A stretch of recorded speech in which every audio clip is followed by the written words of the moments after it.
Hi guys, welcome back to the Journey Coaching Podcast. I'm Abigail. I'm Dylan.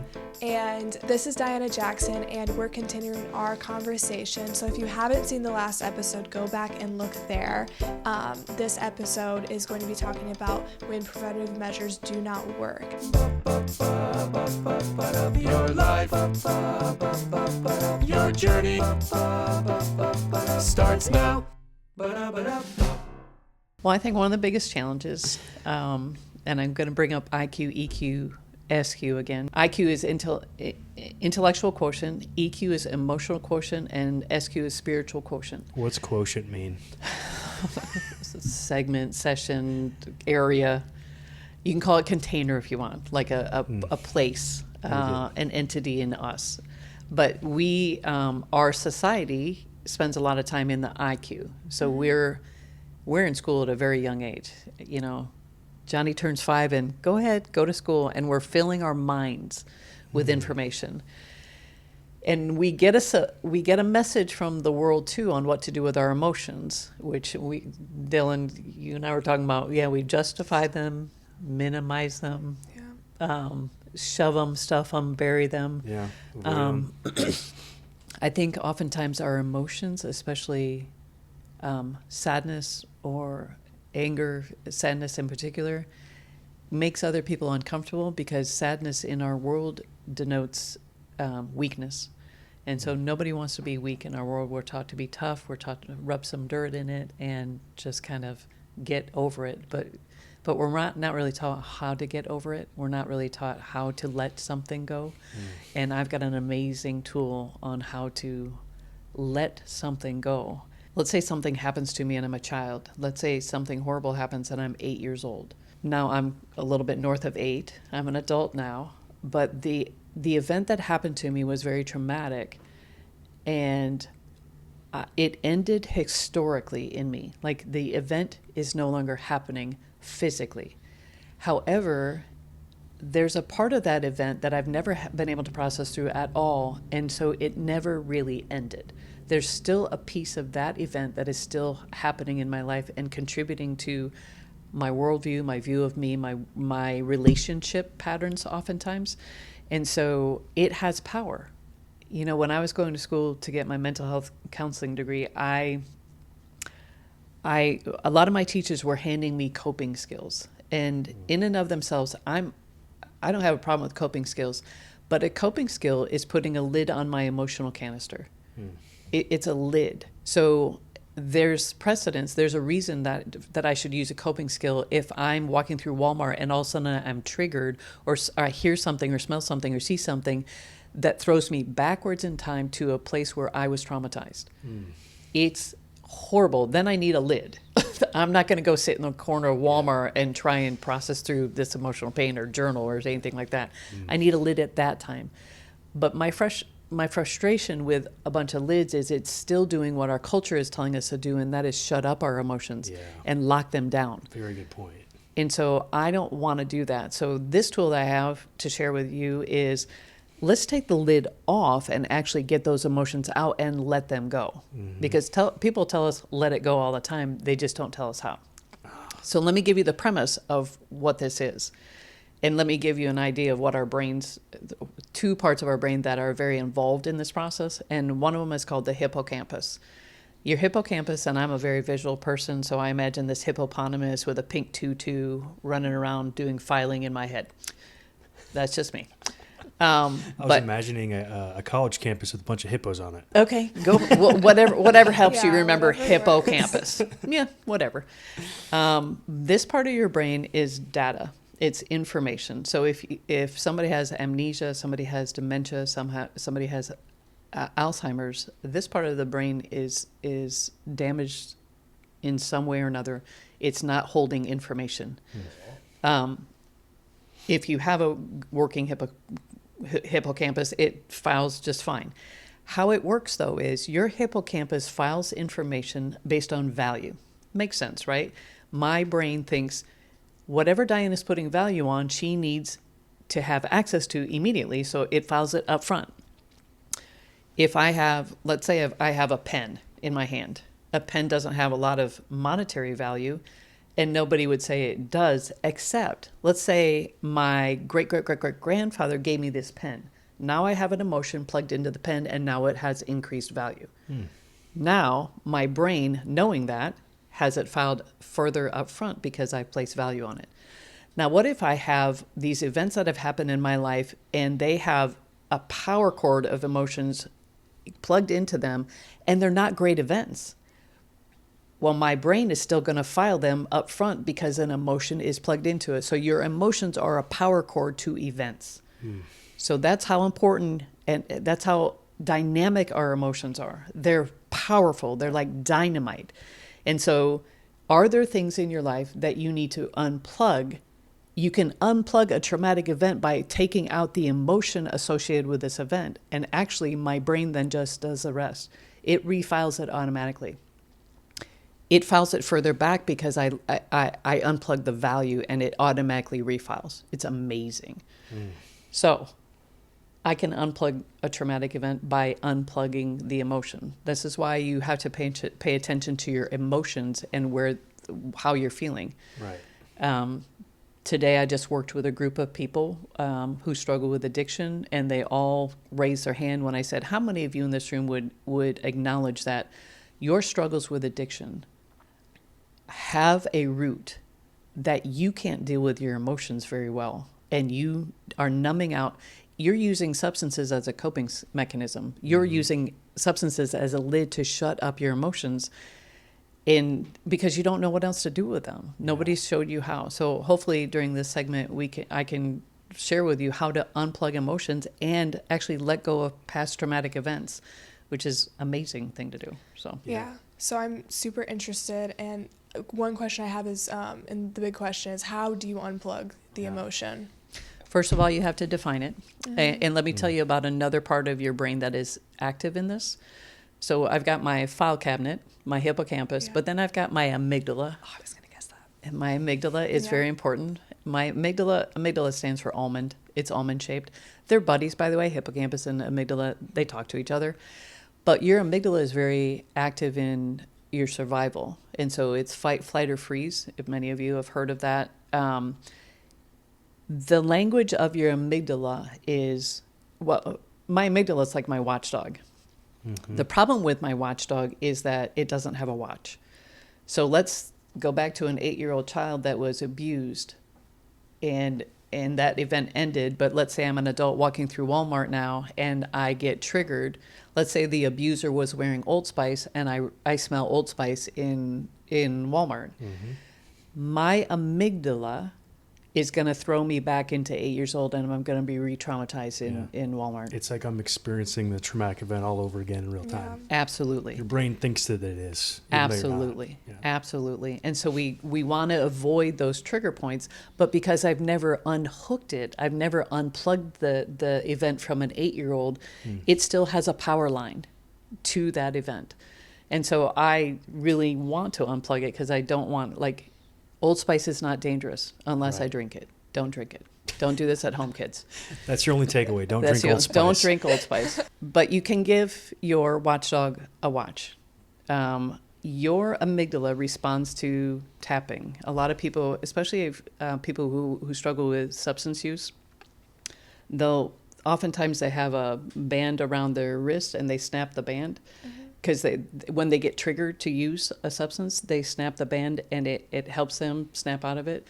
What it's actually doing is, if you tap anywhere on your body, you're sending a signal to your amygdala, giving it a watch, bringing it to the present. It's called grounding. So you're bringing that part of your brain into the present. So it's not throwing you back into the past. It's keeping you in today, which is February 21st. So I'm keeping that that part of mind calmed down, because it's telling it I'm not in danger. The other thing you have to know about your amygdala part of your brain is its language is association.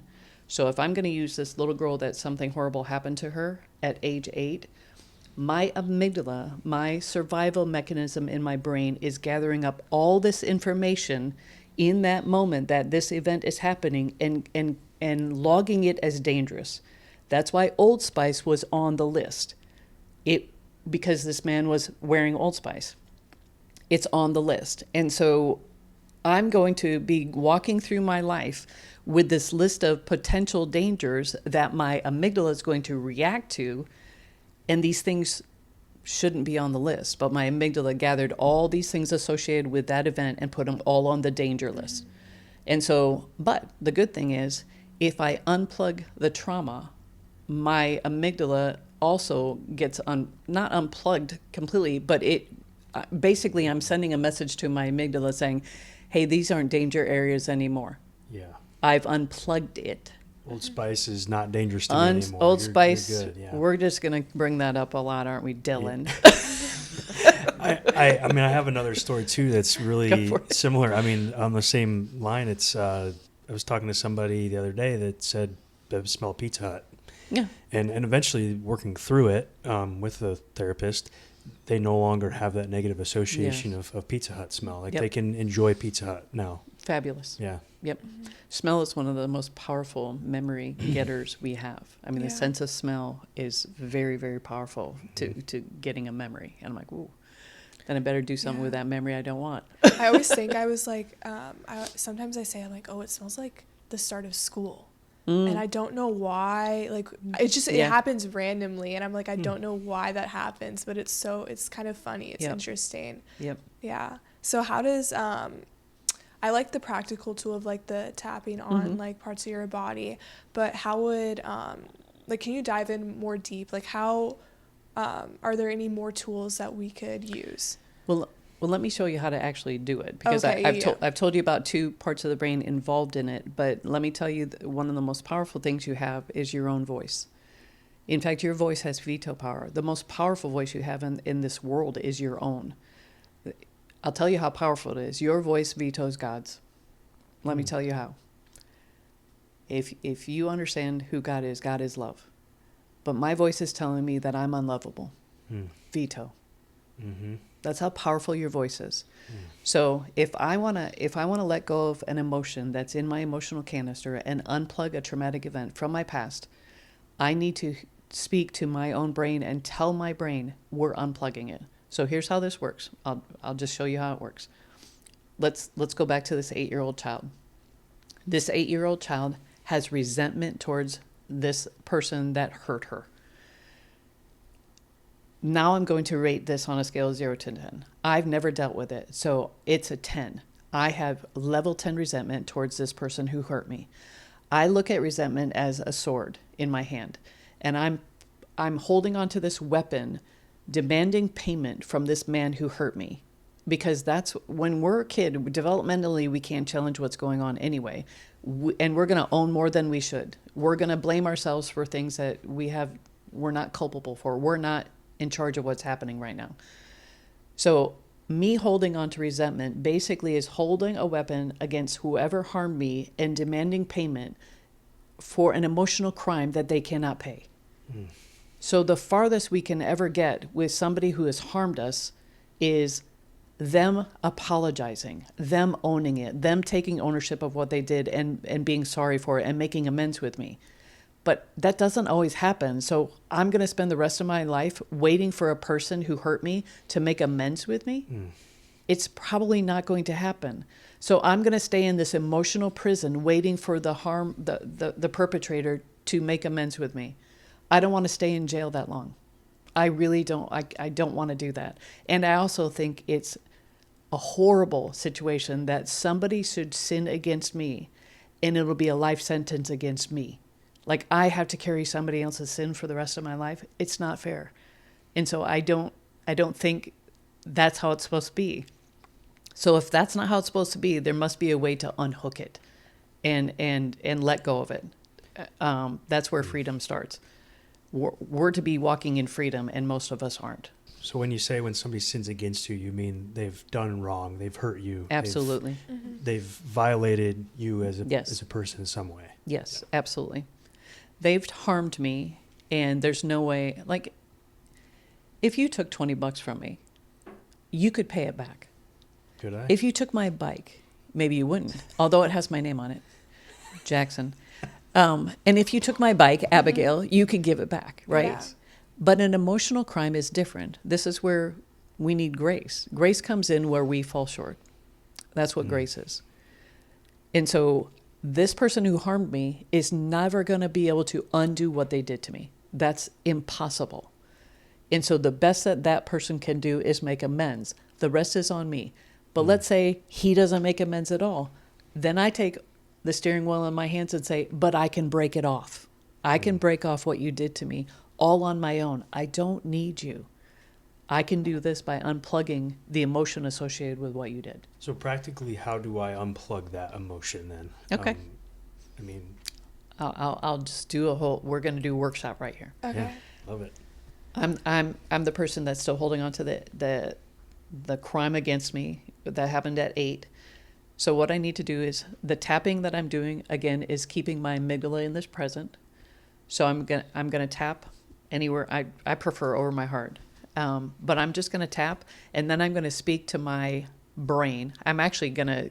It's kind of like spilling IQ into your EQ. Your information that you know is true logically needs to get into your emotional canister. So this is what I'm doing. I'm just gonna do this. I'm going to speak to myself out loud so my brain can hear me saying it. This resentment belongs to me. I can do whatever I want with it. It's not producing anything positive. This person that hurt me is not in charge of how I feel.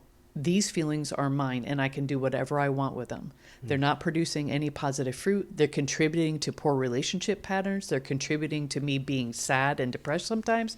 They're contributing to me being triggered in Walmart. They're contributing to some negative things. I can let this go. This belongs to me. It's my property, and I choose to let it go fully and completely right now. And then I take a deep breath. I breathe it out. It's kind of better to do this with your eyes closed. But then here's the litmus test. Here's the test to see if I was able to let it go. All I do is then I imagine the person who harmed me is in front of me. And then I rate it again on a scale of 0 to 10. How much resentment am I holding against this person? If it's still at a high level, I keep doing it until it's completely gone. Yeah. Sometimes if it's like they sinned against me or harmed me, it helps sometimes if I just say, I return to you what you did to me.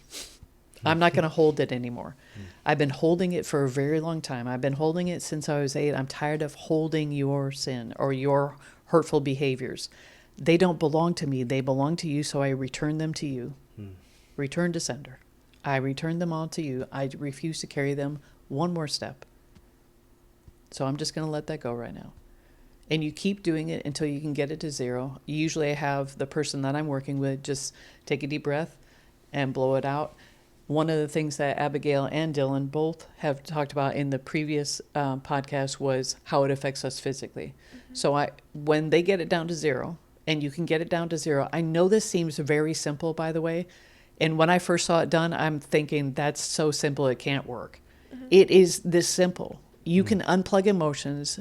There's a very famous author named C.S. Lewis, and one of the things he said in one of his books is, you can't prevent a bird from flying over your head, but you can prevent it from building a nest in your hair.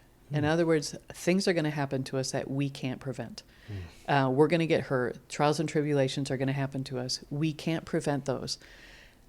But holding on to those things and causing it to build a nest in our hair or making it larger than it should be, that's on us. We don't have to make these things larger. And one of the people I was working with today, she said, I can't go here. I can't. She was talking to me about a horrific thing that she experienced. And she's been to therapy. She's tried to get it done. She's tried to let it go. And she got free this morning. She said, I've never dared put my hand on the handle of that in my brain because it was too horrible for me to go to. And anyone who's experienced anything extremely traumatic, I get why you don't want to go there. But let me tell you something. You've already survived it. It did not take you out. You're physically alive. The only thing you have to do now is unplug the emotion associated with it. It's the emotion that is the power cord. And if you still have it plugged in, then you're still giving power to the trauma that happened to you. And this woman that I was working with today, she was able to unplug a horrific event that she had in her life. And she said, I never thought I was going to be able to do that. Oh, wow. And she That's unplugged amazing. it this morning. Yeah. That's amazing. Yeah. Is there ever a time where I need to have somebody who's like a professional to help me with this, or is it okay to do this by myself? You can do it by yourself. Sometimes people don't know what to say, and so I've written up some scripts at times because I don't know what to say to my brain. You know, how do I let it go? The most important things is owning the emotion. This emotion belongs to me. Nobody else can do anything with my emotion. It's my property. I can do whatever I want with it. And then kind of focus on how beneficial is it for me to hold on to it. If it is not benefiting, in fact, it's interfering with my life to hold on to this event, then you challenge your brain in that too. This holding on to this emotion is not benefiting me. Holding on to this event is harming me. It's not producing any positive fruit. There's nothing good coming from for me to hold on to this traumatic event. So I choose today to let this go, unplug it, whatever you want to say, and let it go. And then take a deep breath, blow out, and see where you are. Rate it on a scale of 0 to 10 again, and do it That's so until you get fabulous. to 0. That is so fabulous. I love the way that you articulate everything. Like, it's so clear. It makes so much sense. Yeah. It's my This elementary education. Adding so much depth to a quote that I often say to my clients, it's you can only process or heal from the emotions you allow yourself to heal from or process. Yep.